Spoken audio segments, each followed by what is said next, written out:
right at the beginning, we start just with points, a set of points. And this will later be the space-time points. But a priori, I mean, if you just take a set of points, you can't speak of space-time yet. So there's no topology currently? Topology depends. I mean, let's say, suppose we just take a finite number of points for simplicity. I mean, then there's no topological structure.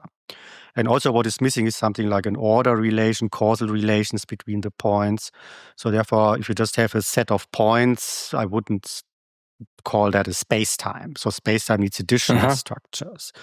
And then the structure we start from are wave functions, which are kind of spread out. So this means you can evaluate it at these individual points.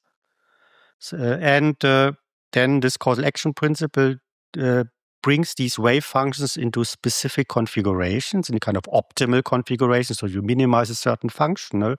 And as a consequence, these wave functions also induce additional structures on the space-time points. So in this way, the space-time, one can then speak of space-like and time-like separated points. One can speak of future and past and causal relations and so on. And then once you have all these additional structures, then you have something what I would call a space-time. Hi, Curt here. If you're enjoying this conversation, please take a second to like and to share this video with someone who may appreciate it. It actually makes a difference in getting these ideas out there. Subscribe, of course. Thank you. Okay, so let's slow this down. You start with a set of points. These are just like powder. They're disconnected. And then you have a wave function. You said that the wave function spreads out. Now, spreads out meaning what? That one wave function can encompass more than one. It's not just one wave function, it's a whole family of wave functions. And each wave function is then, I mean, out of this wave function means that at each point, it takes values in a kind of vector space. I hope it doesn't get too technical. Maybe I should explain this a little better. I mean, at each space-time point, there is like a vector space attached. So this so-called spin space. So it's a bit, I mean, for people who are familiar with the vector bundle, it's a bit a similar structure. So you have like base points. So these are just these say, finite number of space-time points. And then at each space-time point, you have a vector space attached. And now these wave functions are just vectors in the Hilbert space, which, and out of them you can also construct something like a section in the bundle. So this means at each point you get a vector in the corresponding spin space. This is then a wave function. And now we don't have just one of them, we have a collection of many of those. Okay, so quick question here. So at some point we're going to get to how you get the standard model gauge group, but just because you get a gauge group that comes out, it needs to also come out to get a G bundle structure, not just a gauge group, and maybe it's associated bundles and so on for spinners. So do you get all of that structure coming out as well? Yes. So this comes out, but it kind of in different, like at different stages, on a different level. So I mean, right now we are at the most fundamental level. So we just have these space-time points. At each space-time point, we have a spin space attached. And this spin space also comes with an inner product. So this means there's something like a scalar product, but which is indefinite. So you have an indefinite inner product space attached to each space-time point. And then there's a kind of group of unitary transformations acting on this spin space at each point. And this is kind of the source of local gauge invariance. So there's a kind of a freedom to transform these spinners, if you like, at each space-time point.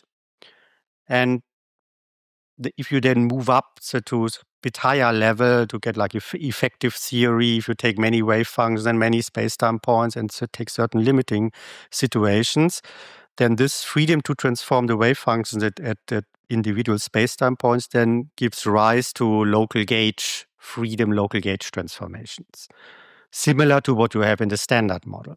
So space-time is just a web of correlations of these many bodies? Well, in the end, this is how you can see it. I mean, there's still the notion of space-time points, but then these different space-time points are the relations between the space-time points are induced by these wave functions. And in the end, you have like a web of correlations between all these space-time points. And this is what really makes up the space-time as we know it or as we experience it. Now, how do you get Einstein's equations out of this, or the action that minimizes the Ricci scalar? Yeah, okay. I mean, this is, of course, quite a long path. So, but of course, I can summarize it a bit. I mean, right now we are on this level of you have these individual space-time points. Now, what is really like the crucial point that although you don't have many structures at this stage, that this is enough to formulate physical equations. And this is done with this causal action principle. This is a certain functional which now depends on this family of wave functions, which is non-negative, so you can minimize it. So now one minimizes this functional by varying all these wave functions. And then once you have an optimal configuration, a minimizer, then there are also corresponding Euler-Lagrange equations. And from the procedure here is reminiscent of what one does, say, in classical field theory, that you also have like an action functional, an action minimizing this action gives Euler-Lagrange equations, which are then the equations of motion. So it's inspired by that. But the mathematical structure of this action principle is very different. So it's not like a standard Lagrangian, simply because on the level of these space-time points, you can't do all these usual things. You can't just take derivatives. You don't know what a field is and so on. So you really have to formulate it in a different language with different objects. Good. And then in this way, one gets kind of the theory, the kind of abstract fundamental theory. And from the mathematical point of view, this is all nice. I mean, this is all consistent. You know that there exist minimizers. The Euler-Lagrange equations are well defined and so on.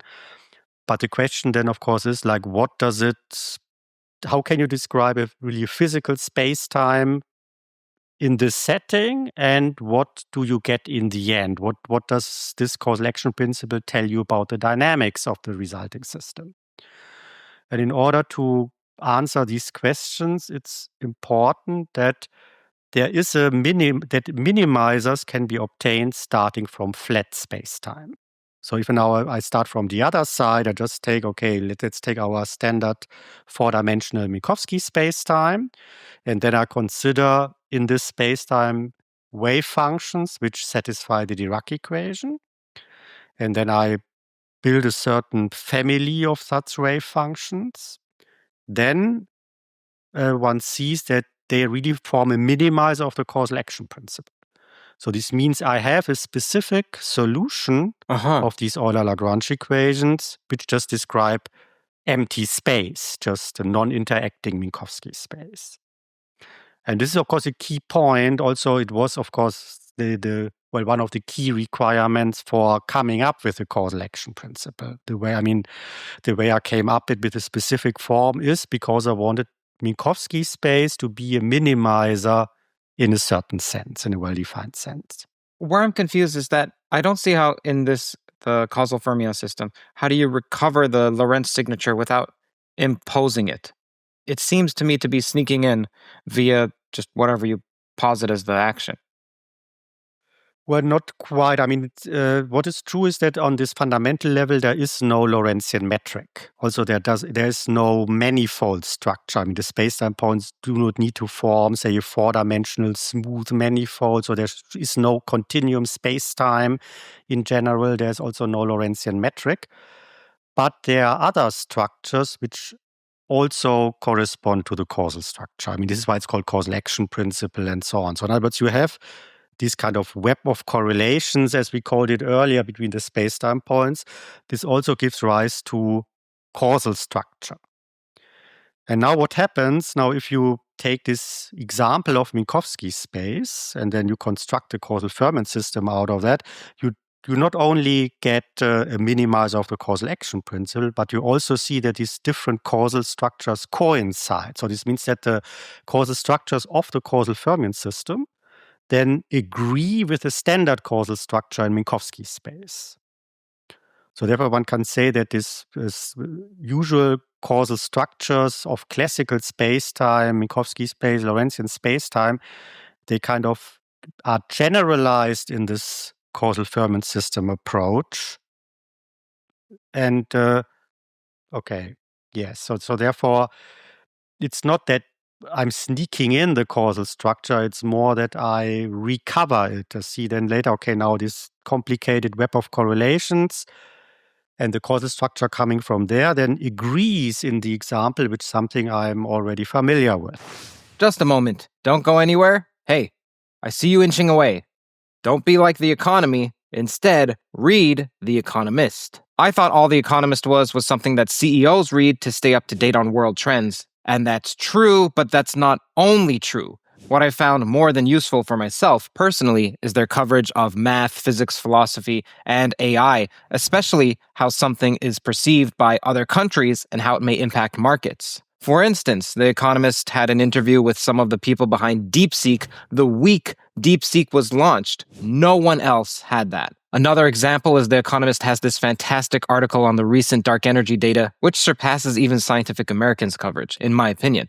They also have the chart of everything. It's like the chart version of this channel. It's something which is a pleasure to scroll through and learn from. Links to all of these will be in the description, of course. Now, The Economist's commitment to rigorous journalism means that you get a clear picture of the world's most significant developments. I am personally interested in the more scientific ones, like this one on extending life via mitochondrial transplants, which creates actually a new field of medicine, something that would make Michael Levin proud. The Economist also covers culture, finance and economics, business, international affairs, Britain, Europe, the Middle East, Africa, China, Asia, the Americas, and of course, the USA. Whether it's the latest in scientific innovation or the shifting landscape of global politics, The Economist provides comprehensive coverage, and it goes far beyond just headlines. Look, if you're passionate about expanding your knowledge and gaining a new understanding, a deeper one, of the forces that shape our world, then I highly recommend subscribing to The Economist.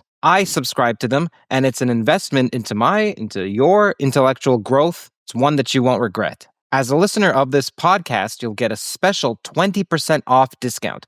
Now you can enjoy The Economist and all it has to offer for less. Head over to their website, www.economist.com/toe, TOE, to get started. Thanks for tuning in, and now let's get back to the exploration of the mysteries of our universe. Again, that's economist.com/toe.